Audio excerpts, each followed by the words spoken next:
My name is Salvatore Benedetto, but on the streets of Little Italy, they called me Sally the Shield.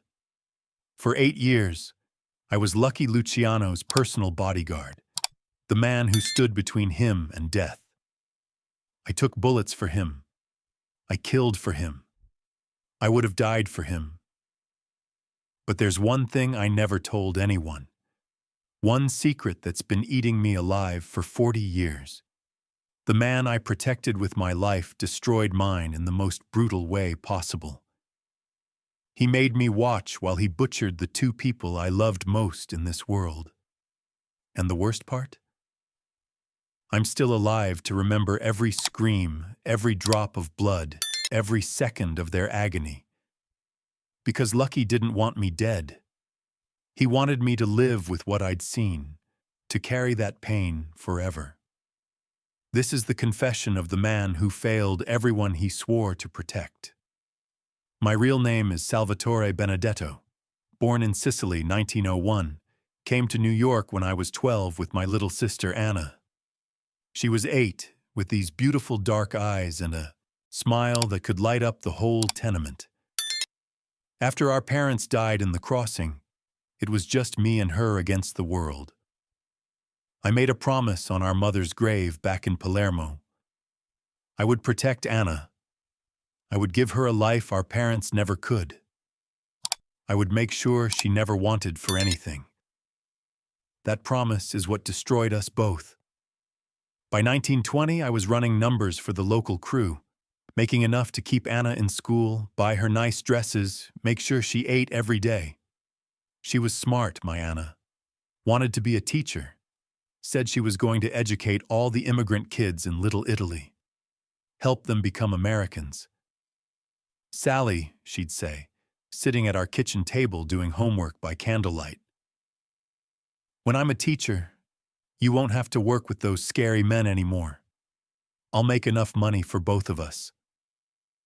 If only she knew those scary men were already planning her destruction.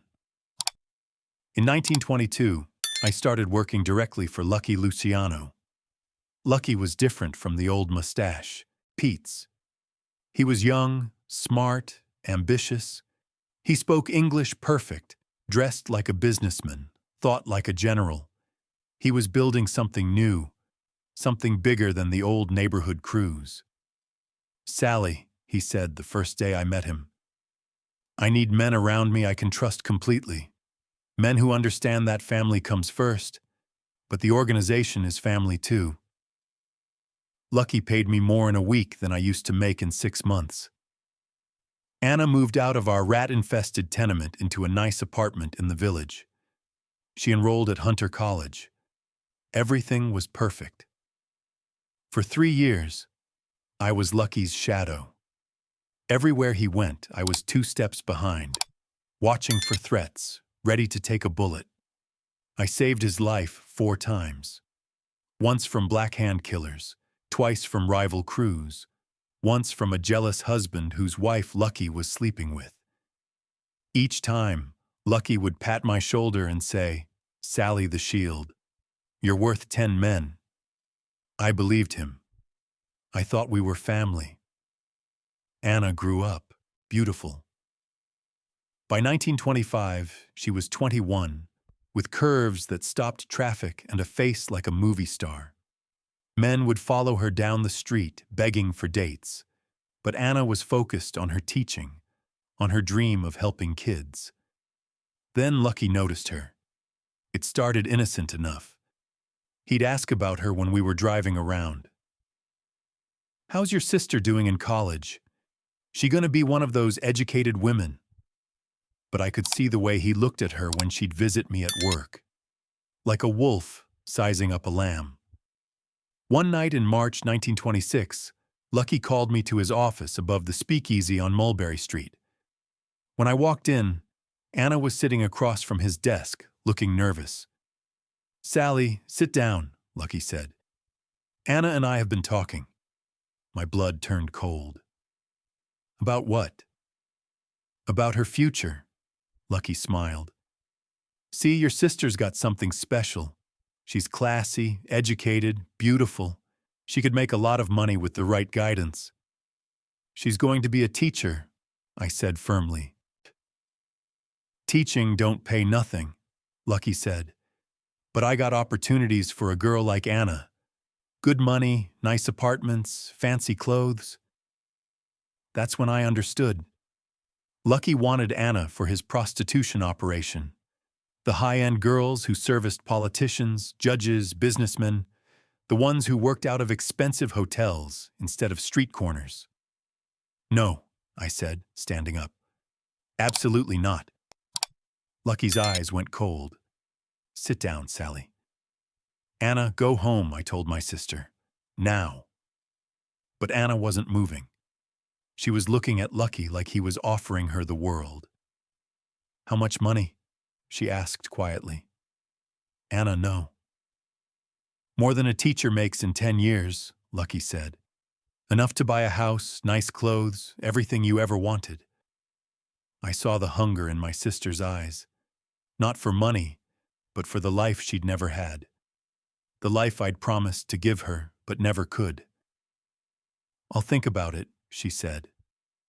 That night, I begged Anna not to get involved with Lucky's operation. I told her it was dangerous, that she'd be trapped, that she deserved better.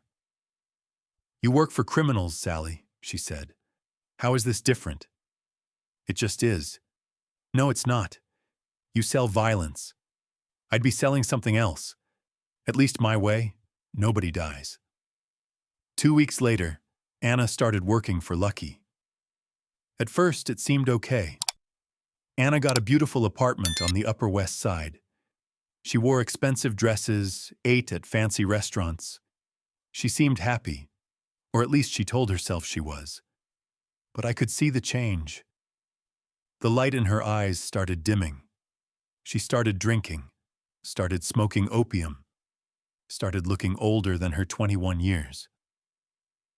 I want out, she told me one night in 1928, showing up at my apartment with a black eye and a split lip.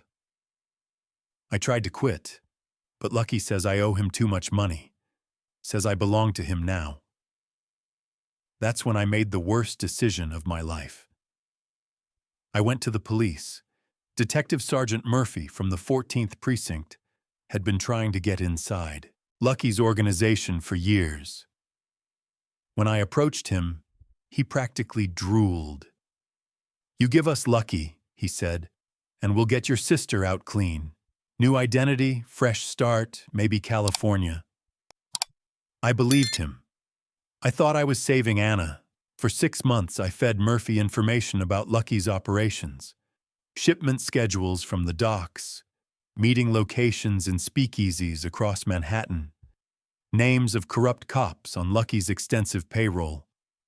I wore a wire hidden under my shirt to important meetings, my heart pounding every time Lucky got close enough to discover it. I photographed documents when Lucky wasn't looking, memorized conversations, tracked money flows. I was the perfect inside man, feeding the police everything they needed to destroy the organization I'd helped build. The plan was simple. Murphy would raid Lucky's operation during a big meeting, arrest everyone, and in the chaos, Anna would disappear. New name, new life, far away from New York. But Anna found out. I still don't know how. Maybe Lucky suspected something and used her to test me. Maybe she overheard a phone conversation. Maybe she just got scared and followed me one night. All I know is that on November 15th, 1928, Anna came to my apartment and told me she knew everything. You're working with the cops, she said. Not angry, just sad. You're going to destroy Lucky. I'm trying to save you. You don't understand, Sally. Lucky owns me. He owns my debt, my apartment, my clothes, everything. If you take him down, his enemies will kill me just for being associated with him. The cops will protect you.